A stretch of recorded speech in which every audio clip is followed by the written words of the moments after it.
Hello everyone, আজকে চলে এলাম আবারও একটা রেসিপি নিয়ে। তো এই রেসিপিটা বাচ্চা থেকে বড় সবাই খেতে পছন্দ করে। আজকে বানাবো মশালা ম্যাগি। তো তার জন্য যা যা উপকরণ লাগবে, তো আমি নিয়ে নিয়েছি এখানে মটরশুঁটি, একটু আলু আর গাজর আর দুটো লঙ্কার কুচি। এরপর দেখো, কড়াইয়ের মধ্যে একটু জল দিয়ে দিলাম। জলটা একটু গরম হতে থাকবে, তারপরেই দিয়ে দেবো জলটা গরম কিছুটা হয়ে গেলে দিয়ে নেব এর মধ্যে একটু লবণ। তারপর এই যে বাজার থেকে কিনে আনা ম্যাগিগুলোকে এখন বের করে নিয়ে এই জলটা গরমের মধ্যে আমি দিয়ে নেব। এটা দিয়ে নেওয়ার কারণটা হচ্ছে কি বলো তো, ম্যাগিগুলো না যখন বানাবে তখন দেখবে অনেক সময় এগুলো ডেলা ভাব হয়ে যায়, কিন্তু যদি এইভাবে একটু গরম জলে নুন দিয়ে তোমরা করো, ম্যাগিগুলো ভিজিয়ে দাও, তাহলে কিন্তু আর জড়িয়ে যাবে না, একদম ঝুরঝুরে হবে। তো দেখো, এখন ম্যাগিগুলোকে একটু খুন্তি করেই ভেঙে নেব। এই গরম জলের মধ্যে আস্তে আস্তে এগুলো ছেড়ে যাবে। তো যে যেখান থেকে আমার এই ভিডিওটি দেখছো সবাইকে অনেক অনেক ধন্যবাদ। আর যারা যারা আমার চ্যানেলটি এখনও সাবস্ক্রাইব করোনি, তারা অবশ্যই আমার চ্যানেলটি সাবস্ক্রাইব করে দাও। আর যদি আমার ভিডিওগুলো খুব ভালো লেগে থাকে, তাহলে পাশে থাকা বেল আইকন বাটনটি অন করে রাখো, তাহলেই নোটিফিকেশান তোমাদের কাছে চলে যাবে। আর আমার ভিডিওটা ভালো লাগলে অবশ্যই একটা সুন্দর করে কমেন্ট করে দিয়ে যেও।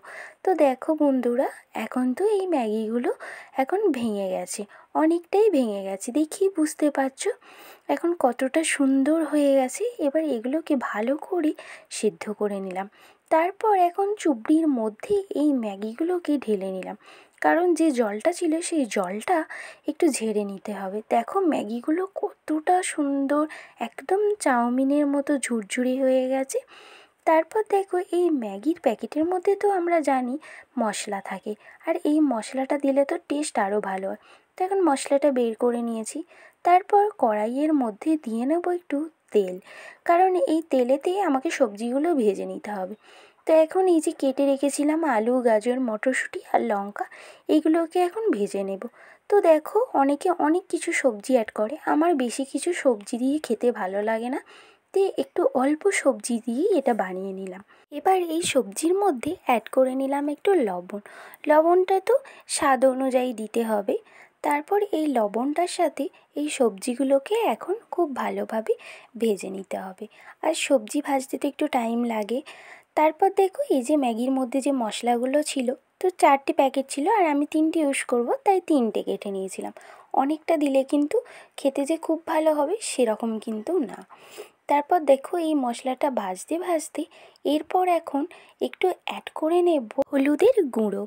তো আমরা এরকম সবজি ভাজার সময় কিন্তু নুন আর হলুদের ব্যবহার করেই থাকি, সেটা যে কোনো সবজি ভাজার সময় এগুলো কিন্তু একটু ইউজ করতেই হয়।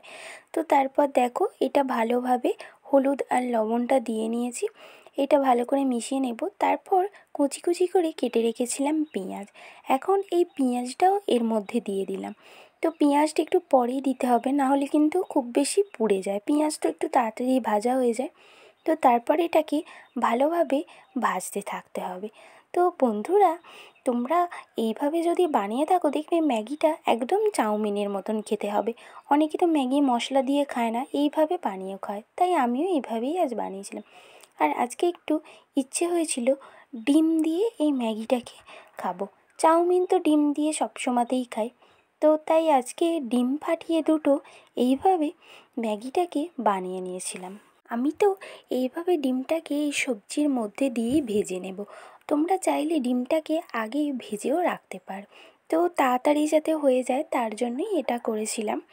তো যারা যারা দেখো আমার চ্যানেলে ভিডিওটা দেখছো, তাদের কাছে আমার একটাই রিকোয়েস্ট, বন্ধুরা তোমরা ভিডিওটা স্কিপ না করে পুরোটা ওয়াচ করার চেষ্টা করো, তাহলে কিন্তু ভিডিওটা দেখে বুঝতে পারবে আজকে কিভাবে বানালাম এই ম্যাগি রেসিপিটা। আর তোমরাও এইভাবে কিন্তু বানিয়ে দেখতে পারো, দেখবে খেতে হবে খুবই সুন্দর। তো আমি তো প্রথমবার এইভাবে খাবো আর তোমাদেরকে জানাবো কেমন হয়েছে। আর তোমরাও আমার ভিডিওটা দেখে অবশ্যই জানিও তোমাদের কেমন লাগছে। দেখো, এখন ডিমগুলোকে এর সাথে ভালো করে মিশিয়ে ভেজে নিচ্ছি। তো দেখো, একদম ডিম ভুজিয়ার মতোই কিন্তু এগুলো কুচি কুচি হয়ে গেছে। আর এইভাবে বানালাম বলে যে টেস্ট ভালো হবে না সেটা কিন্তু না, এটা বানালে কম সময়ে যেমন হবে আর তেমনি খেতে ভালোও হবে। এখন তো এই সবজি আর ডিমটা ভেজে নেওয়া হয়ে গেছে। এরপর দেখো আগে থেকে সিদ্ধ করে রাখা ম্যাগিগুলোকে এর মধ্যে অল্প অল্প করে ছড়িয়ে দিতে থাকবো, আর ছড়িয়ে দিতে দিতে এটাকে একটু নেড়ে দিতে হবে। তো একবারে সবটা দেব না, তাহলে কিন্তু ভাজাটা ভালো হবে না।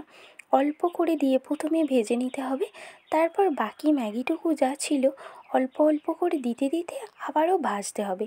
এখন তো দেখো প্রায় সব ম্যাগিটাই দেয়া হয়ে গেছে, আর একটুখানি আছে। আর এখন এটাকে ভালোভাবে মিশিয়ে নিয়ে তারপর ওই লাস্টে পড়ে থাকা অংশটা এখন এটার মধ্যে দিয়ে দিলাম। তারপর দেখো ম্যাগির মধ্যে যে মশলাগুলো থাকে সেই মশলাটা এখন এই ম্যাগিটার ওপর চারিদিকটা ছড়িয়ে দেব।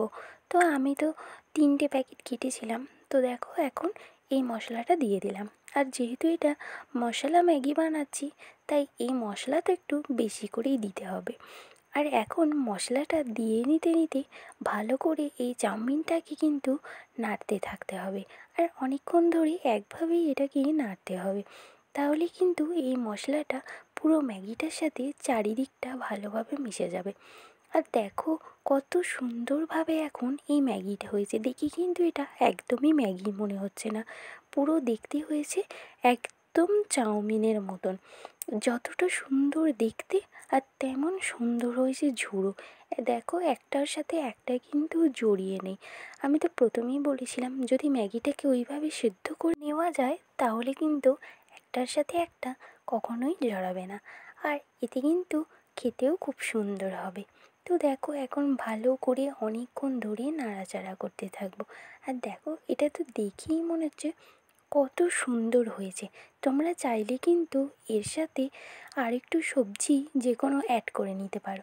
তো এখন দেখো হয়ে গেছে রেডি একদম। আর এইভাবেই বানিয়ে নিলাম আজকের এই মশালা ম্যাগিটা। তো এখন দেখো খাবো বলে একদম রেডি, আর এর ওপর একটু সস সরিয়ে নিলাম। তো বন্ধুরা এটা তো আর দেখে অপেক্ষা করে যায় না, তাই এখন খাবার জন্য রেডিও করে ফেলেছি। তো তোমরাও এইভাবে চাইলে বাড়িতে বানিয়ে ফেলতে পারো খুব সহজে আর খুব কম সময়ে। এই ছিল আজকের রেসিপিটা কেমন লাগলো অবশ্যই তোমরা জানিও।